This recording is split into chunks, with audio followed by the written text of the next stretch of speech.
سکتے ہیں، نہ ماضی میں عزت پائی ہے، نہ مستقبل میں آپ عزت پائیں گے۔ چھوڑو دنیا کو، اس ملک کے اندر بھی یہی چاہا گیا تھا۔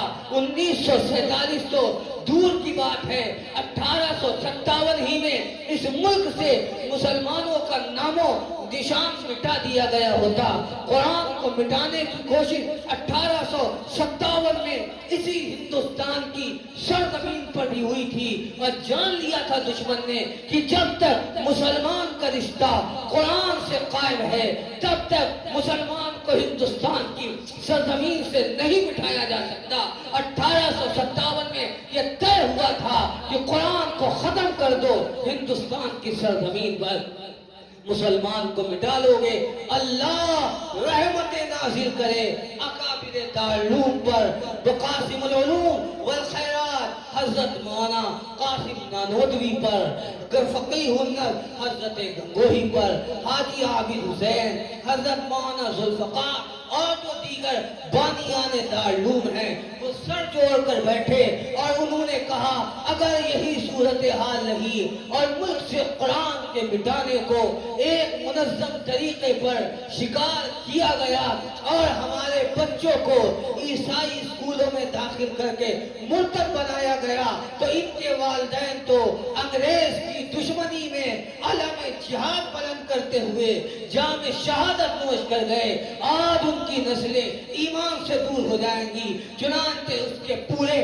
10 سال کے بعد دیوبند کی زمین پر ایک انار کے درخت کے نیچے ایک استاد اور ایک شاگرد نے بیٹھ کر الحمدللہ رب العالمین قرآن کی بنیاد ڈالی ہے۔ پھر دنیا نے دیکھا کہ چراغ سے چراغ جلتے چلے گئے، مدرسے سے مدرسے قائم ہوتے چلے گئے، اور کہا تھا کسی نے کہ میرے بانی کی وصیت ہے اس کے لیے، میرے بانی کی وصیت ہے اس کے لیے کہ جب کوئی سرمایہ بھروسے کا زرہ ہو جائے گا تو یوں سمجھ لینا کہ یہ توکل کا چراغ بے نور و ضیاء ہو جائے گا۔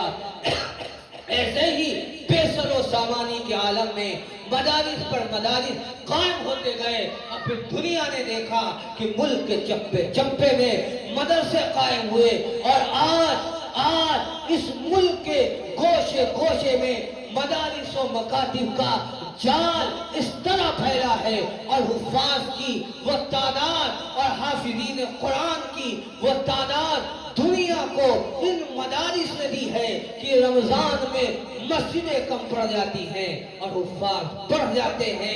یہ دین ہے انہی مدارس اسلامیہ کی، انہی مکاتب دینیہ کی، ورنہ آپ جا کر دیکھیں جہاں مدارس نہیں ہیں وہاں پورے رمضان میں ایک حافظ قرآن سنانے والا نہیں ملتا۔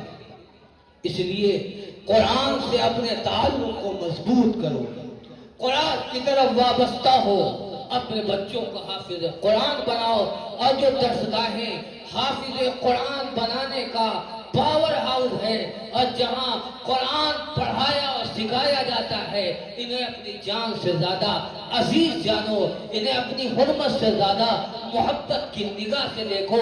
یہ مدارس سلامت ہیں، آپ سلامت ہیں، یہ مدارس باقی ہیں، آپ باقی ہیں، یہ مدارس زندہ ہیں، آپ زندہ ہیں۔ آج جو آپ کے چہرے پر ٹوپی اور آپ کے چہرے پر داڑھی نظر آ رہی ہے، یہ دین ہے انہی مدارس اسلامیہ اور مکاتب دینیہ کی۔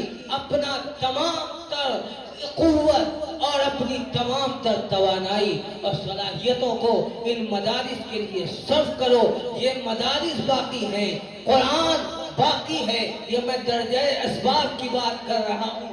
اگرچہ اللہ کی ذات اسباب سے بالا تر ہے، وہ حفاظت کروانے میں آئے گا تو بغیر اسباب کے بھی حفاظت کروا سکتا ہے، لیکن دنیا دارالاسباب ہے۔ ہم اسباب کے دائرے میں یہ بات کرتے ہیں کہ مدارس باقی ہیں تو قرآن باقی ہے، اور قرآن باقی ہے تو آپ باقی ہیں۔ اگر قرآن ختم ہوا تو جس طرح روس کی سرزمین پر انسان قرآن دیکھنے سے محروم ہوئے ہیں، ہندوستان کی سرزمین پر بھی یہ تاریخ دہرائی جا سکتی ہے۔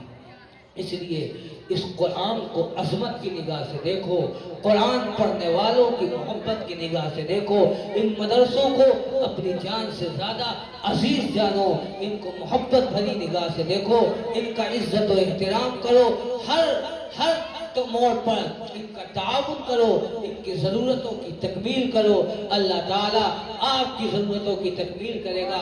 پاک پروردگار عالم جو کچھ کہا گیا اس پر ہمیں آپ کو ہر ایک کو عمل کی توفیق نصیب فرمائے۔ اللہ تعالیٰ قرآن سے ہمیں سچا تعلق، سچی لگن، سچی دوستی عطا فرمائے، اور طے کرو کہ اپنے گھر میں ہمیں حافظ قرآن ضرور بنانا ہے، تاکہ قرآن ہمارے گھروں سے زندہ ہو، ہمارے گھروں میں بھی قرآن کی صدا لگے۔ اللہ تعالی ہم سب کے لیے قرآن کو آخرت میں ذریعہ نجات و شفاعت کا ذریعہ بنائے۔